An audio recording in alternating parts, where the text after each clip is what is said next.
Damn, this movie just makes me want them to remake Dream Warriors. Just remake the Dream Warriors already.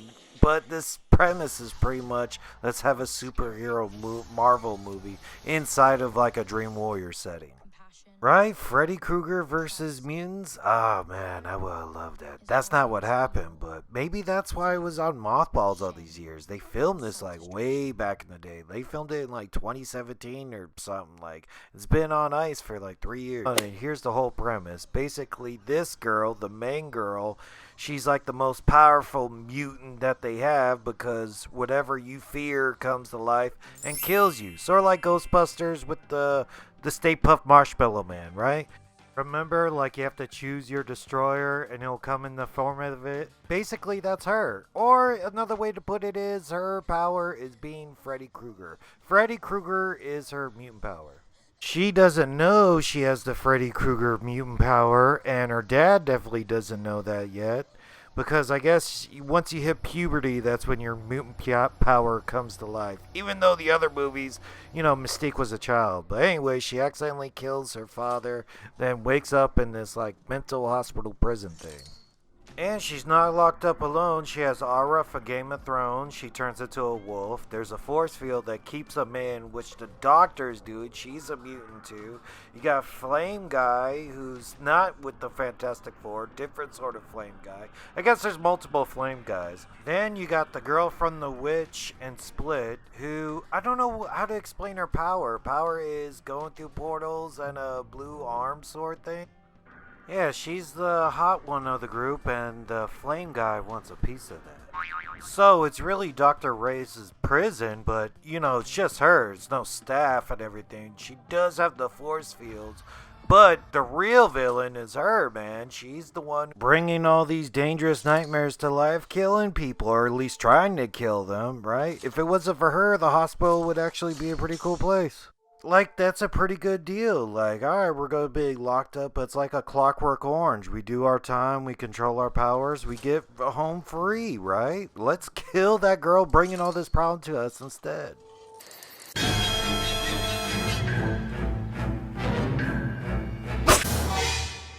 Hey, I'm Brian, Slasher at Suits. What's going on, dudes? Alright, New Mutants, they're in there for some reason. People got killed. And we really only got one flashback to somebody killing anybody in this one. So it was Danny and her father who got killed. That's the only one we saw.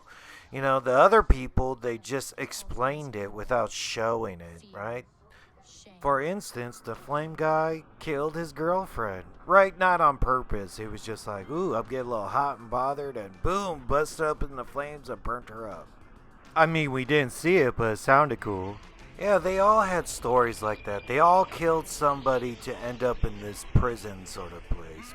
Yeah, so in short, it's supposed to be like these are the Dream Warriors, and it's supposed to be like Marvel meets the Dream Warriors. But you know what's a better movie like that? Dream Warriors, right? This movie had all the nightmares but no deaths, and it had the Dream Warrior setting without Freddy Krueger. So it was just like a downplayed version of Dream Warriors. Or I think it was really trying to be a slasher movie without being a slasher. Like it was trying to be a slasher comic book movie, but there was no body count in there, so that's a problem. And the nightmares was all from that girl. So the only person to die in the movie was the Dr. Reyes, and she was the one who was really protecting them. She was a good guy pretty much. She was keeping them all intact and let them go after they realized how to control their powers. But, they killed her. A big CGI wolf came through and ate her. That's right, a big sort of ghost wolf with red eyes came up and ate her, and that was it. That was it for the Doctor. The Doctor controlled the force field, so force field's gone, and now everybody can just go home. But she's pretty much the good guy. She was keeping him out of jail, and she would eventually release him. It's just that one mutant was bringing all the heat down on her, right? See, like these faceless, eyeless things, these were just like projections, That's because that other mutant. So get away from that other girl, those nightmares disappeared. So, the total kill count I got is just 2. I saw one in a flashback, one doctor dead, and then the CGI wolf ate it, and that was it. And you don't even count like them killing the wolf because the wolf never existed. All the eyeless people didn't exist either. So, there you go. They were all just projections. It was all smoke and mirrors. And that doctor was gonna kill Danny and be like, man, she's too dangerous. I'm gonna have to get rid of her. And then the other mutants fought against her and killed that doctor. They should have allowed that to happen. Like, man, she's the one causing all this. I don't know why I'm mad at the doctor. I should be mad at her. So this was their attempt at a superhero Marvel horror movie, and it didn't really quite land that way, but maybe they'll try again and succeed at it. So like, subscribe below, thanks for watching, follow me on everything, and I'll catch you dudes later. Later, dudes.